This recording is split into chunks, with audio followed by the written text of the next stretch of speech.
about 170,000 years ago. You are a human, barely recognizable as one, but still.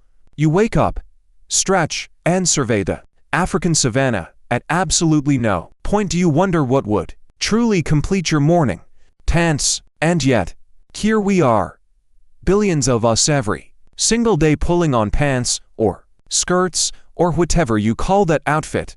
That is technically pajamas, which you have been wearing for 3 days straight, and now call loungewear because it sounds more intentional. Clothing is so wired into human existence that we actually lock people up for ignoring them.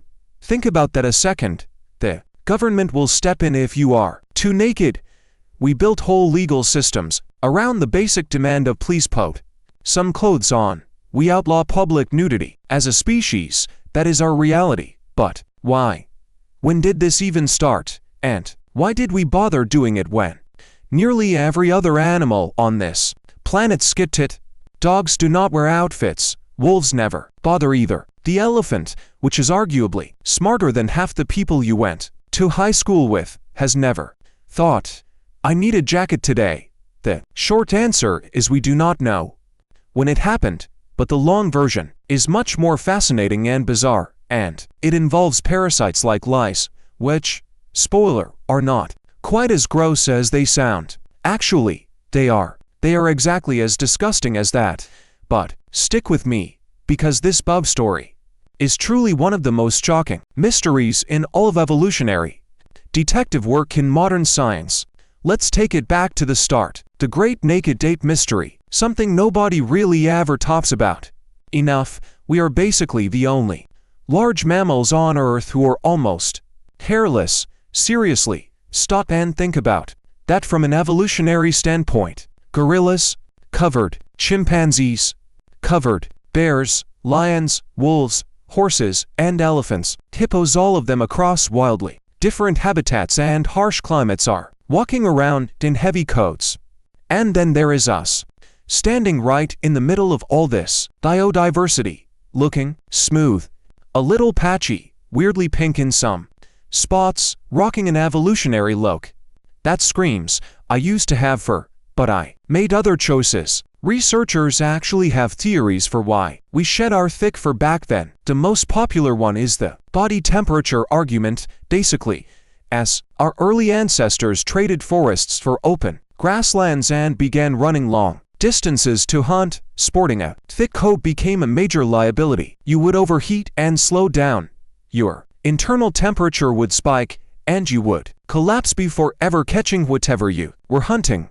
Then you would die hungry, which, evolutionarily speaking, is the absolute worst possible outcome. So, over thousands of generations of evolution, we slowly lost our coats and developed something far better, an absolutely insane network of sweat glands. Humans have roughly 2 to 4 million sweat glands across their bodies. That is more than virtually any other creature on the planet. Let's face it, we are elite sweating machines. Heavy-duty, world-class perspiration pros.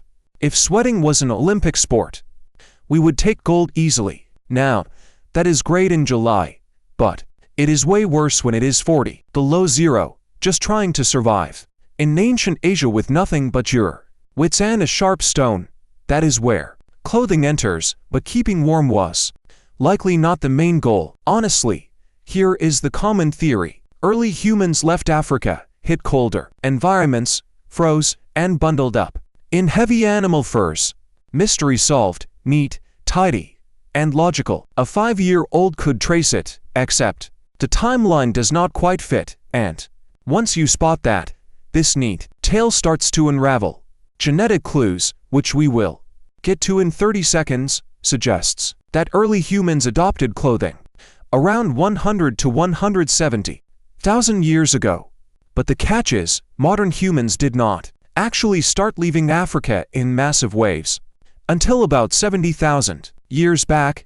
So, if clothes were just a shield against the cold, why did they show up tens of thousands of years before we ever went anywhere? Freezing, something else had to be happening back then, something deeply social, a behavior that speaks more to who we are as humans than to the weather outside. But Before we jump into that, let us look at the strangest clue in this whole evolutionary history of clothes, and yes, we mean lice. Time to talk about lice, the parasite that change everything. Scientists at the University of Florida were busy doing what geneticists do, which apparently means staring at really tiny things for crazy long stretches of time, hoping for that occasional breakthrough that changes everything.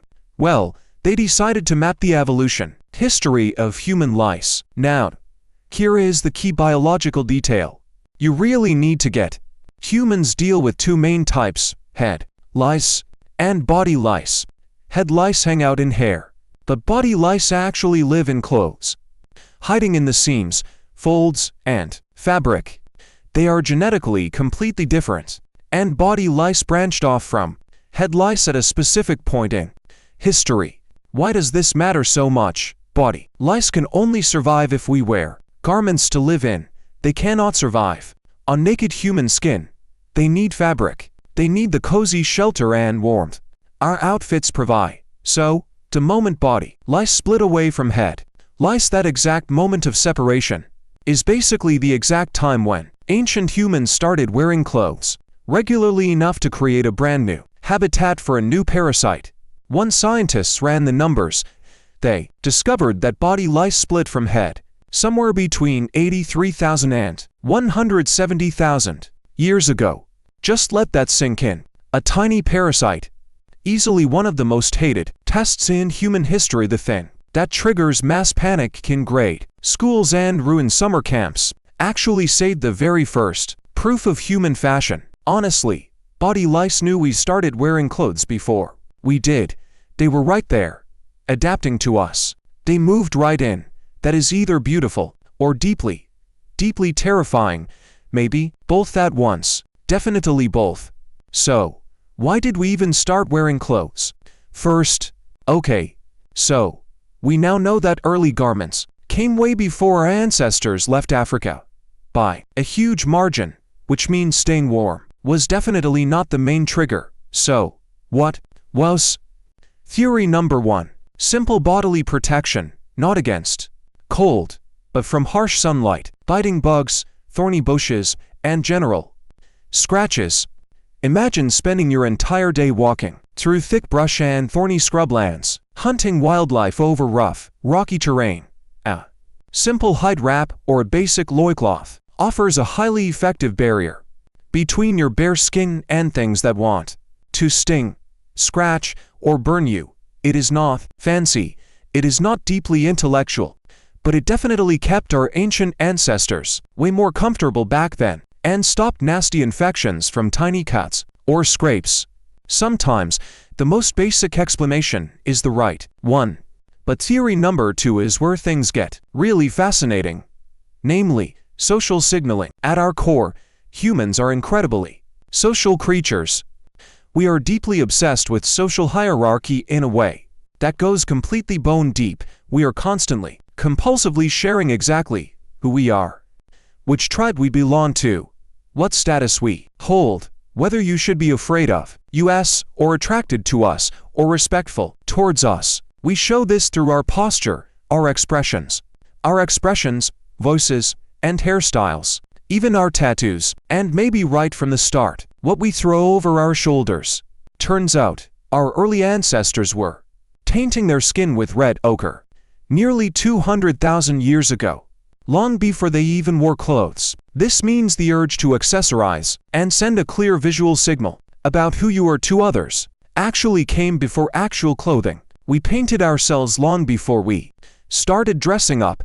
That leap from coloring your skin to wearing a specific animal hide in a certain way isn't really that big of a stretch. Once you put that leather on, you wonder which skin looks best, and what it says about you. Is that a tough predator? Did I kill it? Does wearing it make me look like a boss?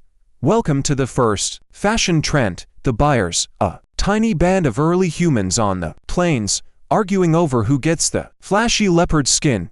Then came needles and the art of tailoring. Early prehistoric clothing was pretty rough. Picture a raw hide thrown over the shoulders, tied with a simple cord of dried animal tendon. maybe sliced roughly at the edges using a sharp stone, simple, clunky, and basically the caveman equivalent of a trash bag. It worked, but nobody was winning best dressed. But then, around 50,000 years ago, everything shifted. In the fossil record, scientists started digging up bone needles, not simple hole-punching tools, but real needles with tiny eyelets carved through them, built for threading animal thread to stitch materials together with real precision. Tailored outfits, stitched seams, real clothes, actually shaped to your body instead of just slung over it. The oldest needle ever found, boasting a real eye, turned up in Denisova Cave in Siberia, dating back to about 50,000 years. Someone carved it from a hollow bird bone, shaping and polishing it to a sharpness that is honestly mind-blowing. Talk about a massive mental leap. It is hard to exaggerate this. Think about it. A tiny bone splinter. Imagine a tool that was not yet invented, worked out how to drill a tiny hole right through the tip without snapping it, and then use that finished tool to stitch to different pieces of hide with a clean, repeatable pattern. That is not just basic survival. That is actual engineering. That is creative design. That is someone fixing a problem with pure imagination and skill, instead of just brute force. And that little needle is more important than almost any other artifact from that era, because you can survive without fancy clay pots or even beautiful cave paintings. But in Siberia, 50,000 years ago, during a brutal Ice Age winter, without tailor clothes to trap your body heat, well, you simply freeze. The Neanderthals were doing it too. Here is something we usually leave out of the history books, mostly because it ruins that tidy idea that our ancestors invented everything. Neanderthals were actually tailoring and wearing outfits, and they did it long before they ever crossed paths with us. We have found clear evidence of them carefully prepping animal hides, leaving scrape marks on bones that prove they worked with leather, using unique stone tools that were clearly crafted for processing leather, and butchering animal carcasses in ways suggesting they wanted the hides just as much as the meat. There is also genetic and physical evidence suggesting Neanderthals possessed biological defenses against freezing weather, stockier dilds, shorter limbs, and fat distribution, showing they were constantly dealing with brutal, freezing temperatures for generations. Warm clothing was essential, not optional. Then we have the Denisovans, that mysterious third human family tree found in 2010 from one tiny finger bone in that same cave in Siberia. In those ancient dirt layers near that needle, scientists uncovered polished tan-pierced jewelry pointing to symbolic thought, personal style, and maybe early fashion choices. People we scarcely even knew existed were already deeply caring about what they wore and how it looked. So, that drive to bundle up was not exclusive to our ancestors. Different human species in harsh environments ended up at the same solutions through shared logic, which sparks a highly unsettling question. Is clothing just a human thing? Or is it just what smart primates do in freezing, brutal environments? Is it inevitable?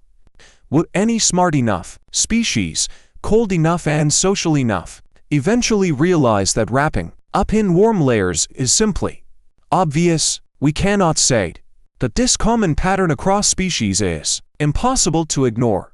Let us take a step back and look at the truly bizarre. Here is the real catch. What separates human attire from how other animals deal with basic survival and protection? If outfits were just about function, every society in history would have settled on the single best weatherproof solution for their region and stuck with it forever. Heavy furs in the freezing north, breezy leaves in the tropics, same designs, same purpose, absolute uniformity, period.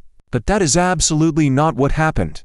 Instead, humans did something wild and instantly made their clothes stand for something in every single culture we know of, dating to the very oldest archaeological findings. Fashion carries a deep symbolic message going way beyond staying warm. Shamans wore different gear than soldiers, kings wore items nobody else was ever permitted to touch. The dead got buried in special outfits tailored to their rank and the afterlife waiting for them. Rituals demanded highly specific gear that would look ridiculous in normal, everyday life.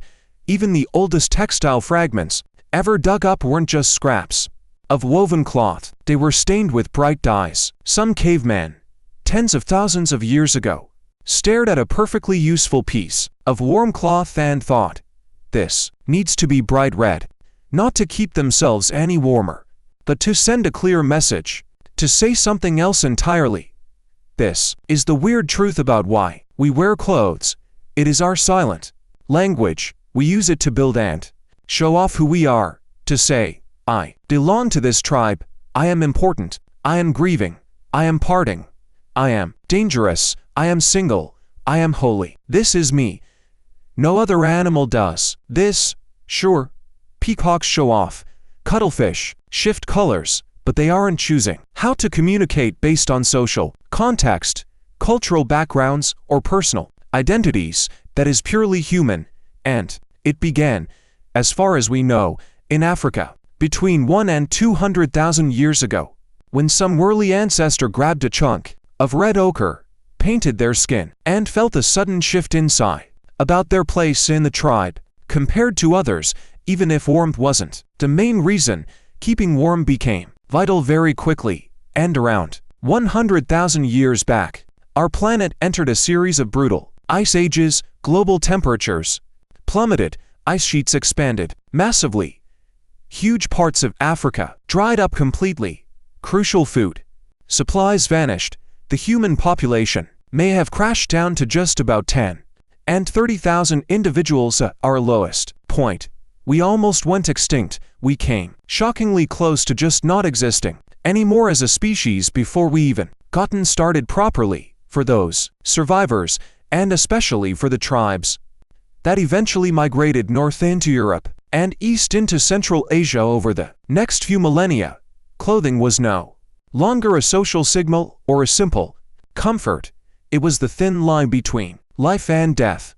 Literally, the groups that had already built advanced prehistoric clothing, fitted, layered, stitched, and sealed at extremities, had a massive survival advantage. So massive, it is hard to overstate. A well-crafted garment traps warm air against the skin. It protects the wrists and neck, where hot blood runs close to the surface and heat escapes fastest. It lets a body to survive freezing weather that would kill a naked human in hours. But those with a needle, some thread, and the knowledge of prepping animal hides and layering materials, they survived the freeze.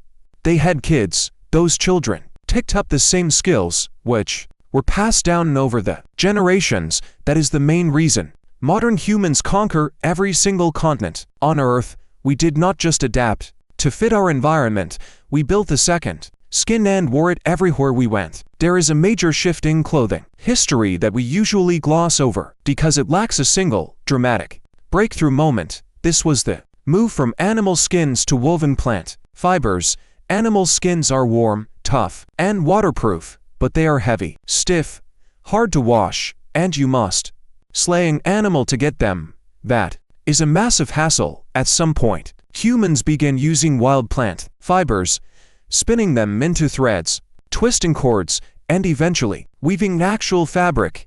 The oldest trace of twisted plant fiber comes from a cave in the Republic of Georgia, the country, not the state, dating back about 30,000 years.